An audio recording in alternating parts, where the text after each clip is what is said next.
하나님의 말씀은 베드로후서 3장 8절부터 18절까지의 말씀입니다.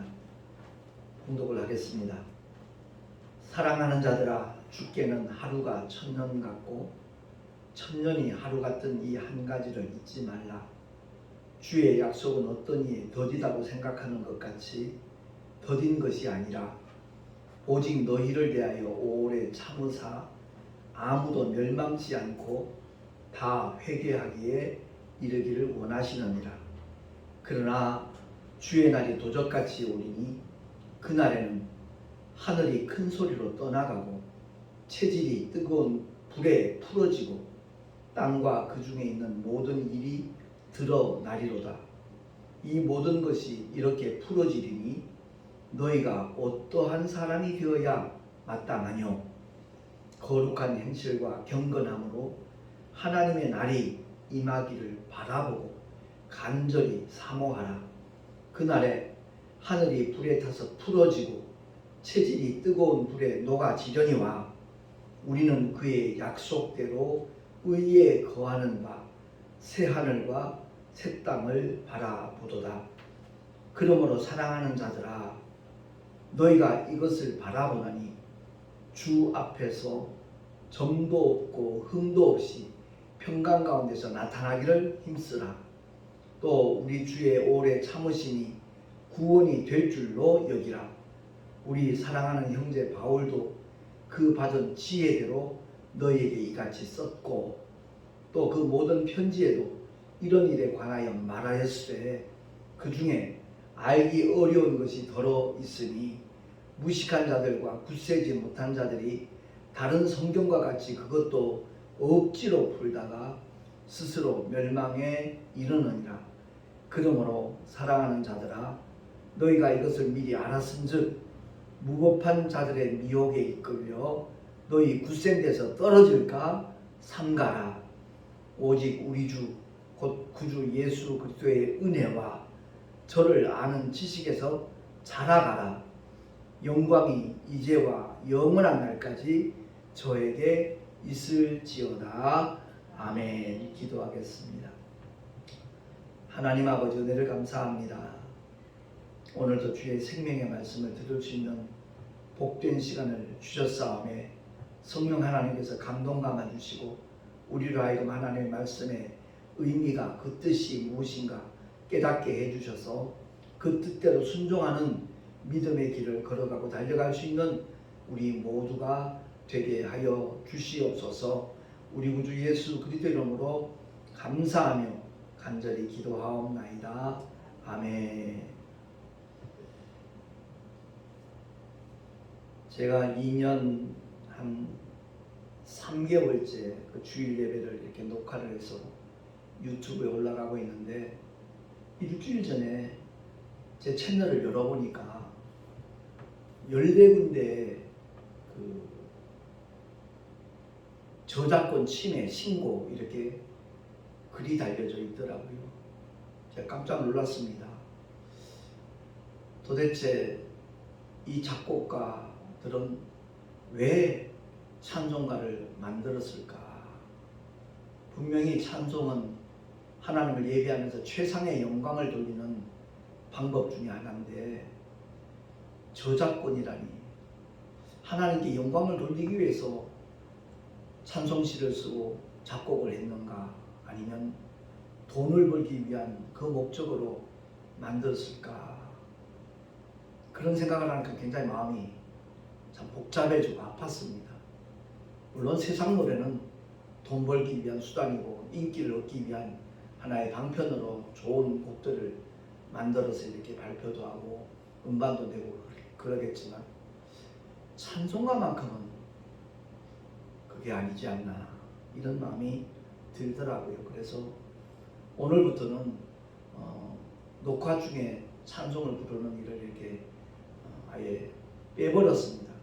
그러니까 말씀 전하기 전에 먼저 이제 교회에서는 찬송을 여러 곡 불러서 하나님께 영광을 돌리고, 그러고 난 다음 녹화는 또 유튜브에 올려야 되니까 많은 분들이 또 이 말씀을 듣는 분들이 계셔서 더 이상 이렇게 문제를 만들 소지를 제 제공해서는 안 되겠다 하는 생각에 주곡까지도 이렇게 이제 바꿔야 되겠다는 생각이 들더라고요. 지금 찬송가가 5곡이 들어가 있거든요. 주일 낮 예배 때. 그래서 나중에 부르는 2곡은 빼버리고 아예 그 전에 찬송을 불러보고 말씀을 듣는 그런 시간을 가져야 되겠다 이런 생각을 가져봤습니다. 우리 인생들이 이 세상에 태어나서 언젠간 이 세상을 떠나가는데 왜 살아야 하는지, 왜 살아가는지, 그리고 무엇을 위해 살 것인지 뿐만 아니라 어떻게 살아야 되는 것인지, 이 3가지 질문은 누구나 다 해야만 되는 질문이거든요. 근데 많은 분들이 가볍게 여기고 등한히 여기죠. 그리고 묻는다 한들 거기에 대한 정답을 대다수가 모르고 있습니다. 성경은 인생의 모든 물음에 대한 정답을 주고 있지만 사람들은 성경에 별 관심이 없습니다. 제가 성경 읽는 분들에게 이제 권하는 팁 중에 하나가, 복음서를 읽든지 성경을 읽을 때 눈으로만 읽지 말고 우리의 심령이, 우리의 영이 함께, 예를 들어서 주님이 베다니에 가셨다, 함께 그 현장을 동행을 하는 그러한 마음으로, 그러한 자세로 성경을 읽으면 분명히 느끼는 점도 다르고 깨닫는 것도 다르고 은혜의 폭도 더 깊어지고 넓어질 거라 그런 말씀을 드리거든요. 어쨌든 성경에 모든 해답이 있습니다. 근데 원수 마귀가 하와를 속여서 아담까지 넘어뜨렸듯이 오늘날 사람들의 눈을 가리워 버렸습니다. 그래서 현실이라고 하는 그 문제에 전부 다 마음을 빼앗겨 버렸고, 또 먹고 사는 일에 급급하다 보니까 성경에 대해서는 전혀 관심조차 갖지 않는 그런 사람들이 굉장히 많이 있습니다.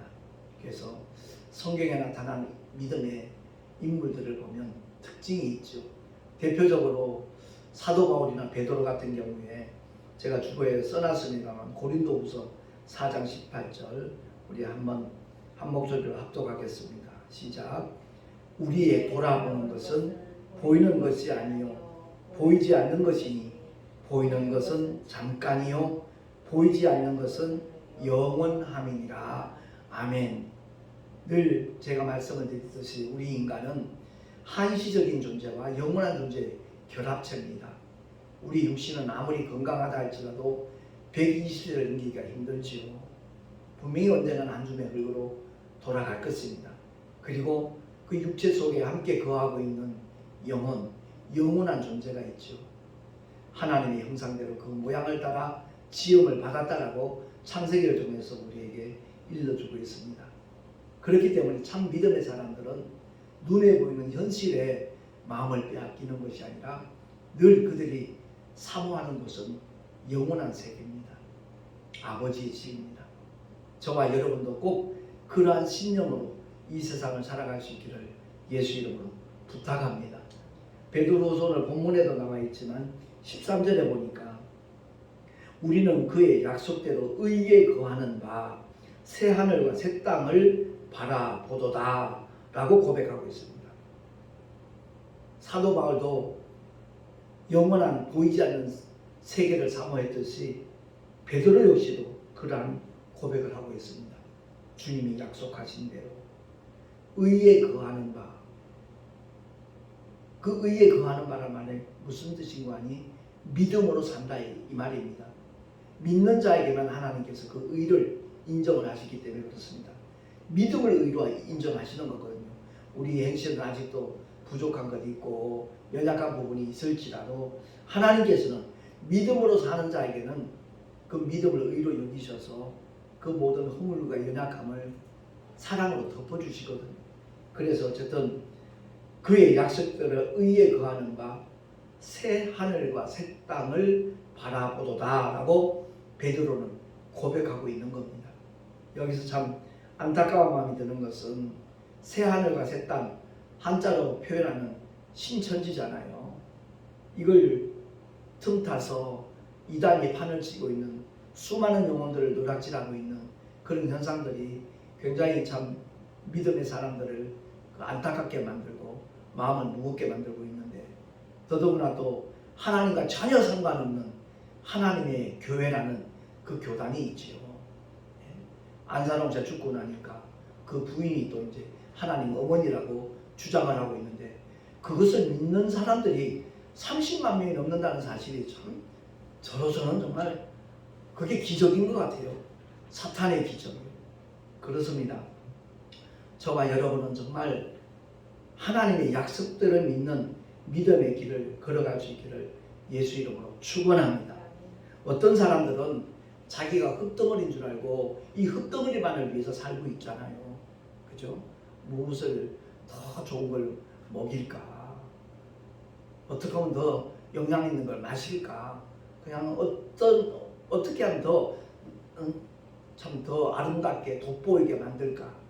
치장하는 일에 그 일을 위해서 그냥 돈을 벌기 위하여 정말 자기의 건강도 돌아보지 않고 결국엔 목숨까지 잃어버리는 그런 일들까지 발생을 하고 있는 것이 오늘날 현 사회잖아요.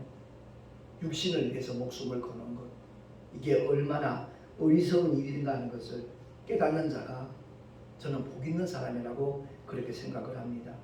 분명히 믿음의 사람은 하나님의 영광을 위해서, 복음을 위해서, 주의 몸된 교회를 위해서 정말 헌신하며 영혼 구원을 위하여 몸부림치면서 성경대로 살아가려고 몸부림치는 사람들이 참 믿음의 사람인 줄로 믿습니다. 바울과 베드로처럼 하늘의 상급을 소망하고 그리고 사모하면서 바라보면서 죽도록 충성하며 헌신하는 믿음의 길, 우리 모두가 함께 걸어가고 달려가야 될 길인 줄로 믿습니다.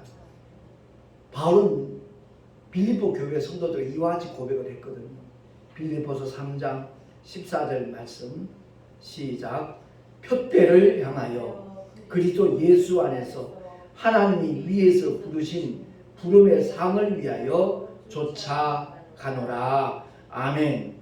우리 한 사람 한 사람을 하나님이 부르셨어요. 위에서 하나님께서 부르신 그 목적이 뭔가? 상 주시기 위해서 우리에게 큰 일도 맡기셨어요. 이 큰 일이라 하면 무슨 대외적으로 볼 때 엄청난 규모가 큰 그런 일이라고 생각하면 안 됩니다. 천하보다 귀한 것이 회개한 한 영혼입니다. 그래서 한 영혼이라도 구원에 이를 수 있도록 하기 위하여 복음을 전하고 때로는 손해도 보고 때로는 이렇게 베풀기도 하면서 하나님 맡겨주신 사명을 감당하는 바로 그 사람이 큰 일을 해나가는 사람이라는 것을 우리가 인식을 하고 정말 표대를 향하여 달려갈 수 있는 우리가 모두가 될 수 있기를 바랍니다. 아울러 계시록 2장 10절에 보면 죽도록 충성하라 그리하는 생명의 멸류관을 내게 주리라 라고 약속을 하고 있지 않습니까? 그래서 오늘날 미혹의 영들에게 그야말로 마음을 뺏기는 사람들이 어떤 사람들이냐? 조급증이에요. 조급증이 있으면 늘 실수하게 되어 있습니다. 그래서 오늘 말씀의 제목을 잊지 말아야 될 한 가지라고 이렇게 제가 제목을 붙였거든요. 왜냐하면 오늘 본문 8절과 9절 말씀을 우리가 바로 깨닫기만 하면 아마 그런 실수를 하지 않을 것 같아요. 하나님의 시간과 우리의 인간의 시간은 차원이 다르다는 것을 알아야 돼요. 8절 말씀 합독합니다. 시작. 사랑하는 자들아 주께는 하루가 1000년 같고 1000년이 하루 같은 이 한 가지를 잊지 말라. 아멘. 부활이 지나갔다 그러니까 사람들이 거기에 미혹되고 초대교회에 그 많은 사람들이 실족한 사례들이 있습니다. 그러니까 주님이 부활 승천하신 다음에 거의 지금 6000년이 지났잖아요. 하나님의 시간을 따지면 엿새가 지나가는 겁니다. 주님 분명히 다시 오겠다 말씀하셨고 속히 오겠다 약속하셨습니다. 그 속히 오겠다는 하나님의 약속의 말씀을 인간적으로 잘못 해석을 하고 잘못 이해를 하고, 그리고 시한부 종말론에 이렇게 마음을 빼앗기고 가정이 파탄나고 직장을 잃어버리고 인생을 망치는 그런 사례들이 우리 한국교회, 한국 사회에 얼마나 많이 일어났었습니까? 그러니까 오늘 본문의 말씀을 통해서 우리 마음속에 조급증 가지지 말고 이 한 가지 사실만은 잊지 말라라고 베드로가 강조를 하고 있는 겁니다. 베드로서 1장 3절과 4절 말씀에 보면 위에서 부르신 부름의 상을 위하여 사도 바울은 쫓아간다 그랬는데, 베드로는 어떤 소망을 굳게 붙잡을 것을 이렇게 말씀하고 있는 거 아니? 주부에 나와 있습니다. 합독합니다. 시작. 우리를 거듭나게 하사 산 소망이 있게 하시며 썩지 않고 더럽지 않고 쇠하지 아니하는 기업을 있게 하시라니 곧 너희를 위하여 하늘에 간직하신 것이라. 아멘. 부활의 산 소망을 주신 목적이 있다는 거지요. 거기는 분명한 하나님이 예비하신 상급이 있다는 것인데, 그 상급은 다름이 아니라 썩지도 않고 더럽지도 않고 쇠하지도 아니하는 하나님의 기업을 상속해 주시겠다는 겁니다. 그 기업을 있게 해 주시다는 겁니다.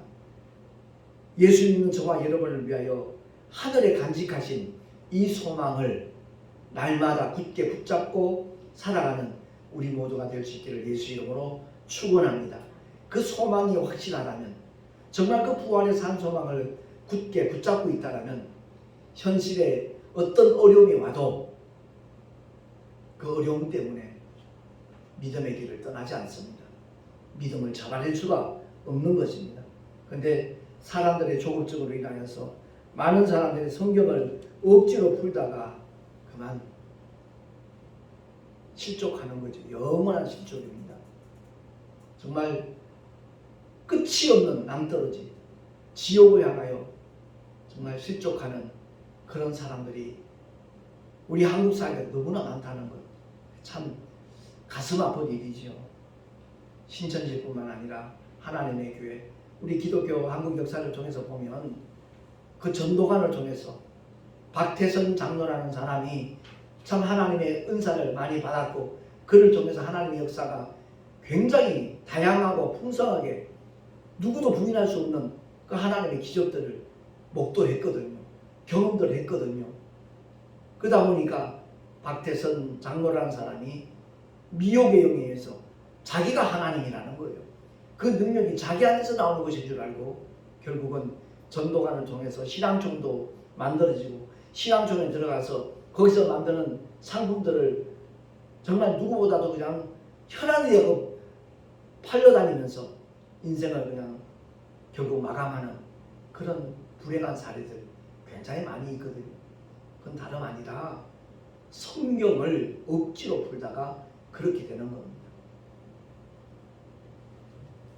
갈라디아서에 나와 있는 말씀을 전혀 엉뚱하게 해석을 해가지고 그 장기자라는 사람 자기가 리브가 나는 거예요. 4장 24절에 이렇게 나와 있거든요. 23절부터 보면 계집종에게서는 육체를 따라 낳고 자유하는 여자에게서는 약속으로 말미암았느니라. 이것은 비유니 이 여자들은 두 언약이라. 하나는 신의 산으로부터 종을 낳은 자니 곧 하가라. 이 하가는 아라비아에 있는 신의 산으로 지금 있는 예루살렘과 같은 데니 저가 그 자녀들로 더불어 종노릇하고, 오직 위에 있는 예루살렘은 자유자니 곧 우리 어머니라. 전혀 얼토당토 않게 이 말씀을 이용을 해가지고 자기가 하나님 어머니라는 거예요. 근데 그것을 듣고서 미혹이 되어 그 단체에 소속이 되어서 전 재산을 바치고 일생을 그냥 그대로 망쳐버리는 그런 영혼들이 우리 주변에 있다는 것, 너무 참 가슴 아픈 일이고, 우리 믿음의 사람들이, 특히 주의 종들이 정말 성경을 바로 해석하고 바로 가르치는 것, 너무 중요한 일이 아니겠는가 그런 생각을 갖게 됩니다. 정녕 오늘 본문의 말씀을 통해서 하늘에서 한 소망을 가진 성도라면 오늘 본문 14절에서 18절의 말씀대로 살아가야 되는 것이거든요. 제가 봉독을 하겠습니다. 그러므로 사랑하는 자들아, 너희가 이것을 바라보나니 주 앞에서 점도 없고 흠도 없이 평강 가운데서 나타나기를 힘쓰라. 우리는 약점이 많은 사람들이에요. 연약한 사람들이고 부족한 사람들이에요. 그런데 주 앞에서 점도 없고 흠도 없이 평강 가운데서 나타나기 힘쓰라. 이 말씀은 인간으로서는 도저히 불가능한 일이에요. 그렇기 때문에 자기를 포기하고 오직 성령 하나님의 긍휼과 은혜만을 구하라는 얘기입니다. 성령 안에서 얼마든지 우리는 이 말씀이 성취될 수 있다는 것을 경험하게 될 것입니다. 제가 몇 번 고백을 했지만 25년간은 제가 내 안간 힘을 다해서 열심히 배워서 말씀을 전하고 목회에 성공하려고 몸부림쳤던 시절이 있어요.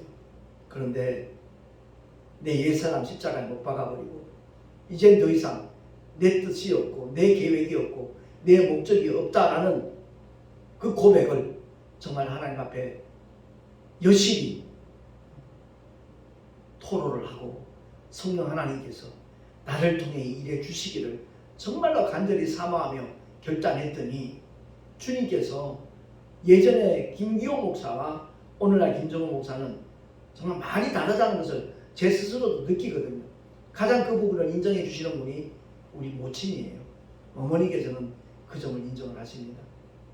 어쨌든 중요한 것은 누구에게 인정받느냐 받지 않느냐 그게 문제가 아니라 오직 이 말씀대로 살 수 있기를 사모하는 마음으로 우리 모두가 다 정말 옛것은 전부 다 던져버리고 그리스도 안에 들어가서 새로운 피조물로서의 삶을 시작할 수 있는 저와 여러분이 된다면 바로 그 사람이 가장 복 있는 사람이고 하나님께서 기뻐하실 믿음의 주인공이 될 줄로 믿습니다.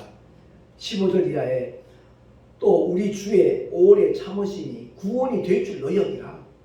주님이 더디오시다 생각하지 말고 나 같은 사람이 회개하는 그 순간까지 우리 주님이 나를 향하여 얼마나 오래 참으셨는가 그걸 생각하면서 여전히 고집하고 불신앙의 길로 가고 있는 사람들을 정말 긍휼히 여기면서 그들을 위하여 중보기도를 정말 끊이지 않는 그런 믿음의 삶을 하나님은 원하시고 계시다라는 말씀입니다. 그리고 아까도 잠깐 언급했지만 다른 성경과 같이 그것도 억지로 풀다가 스스로 멸망에 이르느니라 라고 미리 우리에게 경고해 주고 있지 않습니까? 그러니까 모든 성경은 하나님의 감동으로 된 겁니다. 그렇기 때문에 우리가 성경을 대할 때마다 우리의 이성을 가지고 우리의 경험이나 어떤 지식을 가지고 하나님의 말씀을 난도질하지 말고 절대 난도질하면 안 돼요.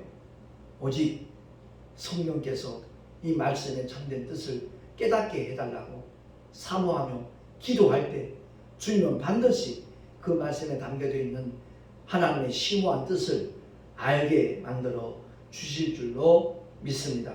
아무쪼록 18절 말씀처럼 합독합니다. 시작. 오직 우리 주 곧 구주 예수 그리스도의 은혜와 저를 아는 지식에서 자라가라. 영광이 이제와 영원한 날까지 저에게 있을지어다. 아멘. 그렇습니다. 제가 말씀 신앙을 강조하는 이유가 바로 그거거든요. 말씀이 육신되어 오셨습니다. 그 주님은 십자가 위에서 피 흘려 죽으시고 사흘 만에 부활하셔서 지금 보좌에 오르셨습니다. 그리고 여전히 그 말씀을 우리에게 남겨두셨습니다. 그래서 그 말씀으로 무장할 때 그 말씀이 내게 생명이 되고 그 말씀이 영원한 믿음과 소망이 된다는 것을 기억을 하고 자나깨나 하나님의 은혜를 사모하면서 정말 말씀으로 무장할 수 있는 우리 모두가 되어진다면 비록 우리는 보잘것없고 연약하고 초라하다 할지라도 하나님께서는 그러한 믿음의 사람을 들어서 하나님의 귀한 역사를 그 생명의 역사를 앞으로도 계속 펼쳐나가 주실 줄로 믿습니다. 그 은혜를 사모하는 우리 모두가 되기를 바라고 다시 한번 강조합니다. 이 한 가지 잊지 마십시다. 하루가 천년 같고 천년이 하루 같다는 사실. 그래서 우리의 조급증이 발동하지 아니하도록, 우리를 실족시킬 수 없도록 그야말로 이 약속의 말씀을 굳게 붙잡고 승리하는 우리 모두가 될 수 있기를 예수 이름으로 축원합니다. 기도하겠습니다. 하나님 아버지 감사합니다. 오늘도 우리에게 허락하신 하나님의 말씀 신비에 새기게 하시고 그 말씀대로 순종하며 살아가는 우리 모두가 되게 하여 주시옵소서.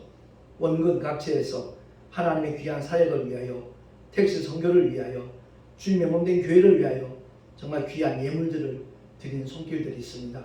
11조와 감사와 또한 선교 예물, 하나님 아버지 또한 주일 헌금 주님 앞에 드렸사오매 기쁘시게 흠양하여 주옵시고 아버지 거룩하신 뜻이 이루어지는 일에 아름답게 사용하여 주시옵소서. 드리는 손길들마다 복의 복을 더하시고 은혜 위에 은혜를 더하여 주시옵소서.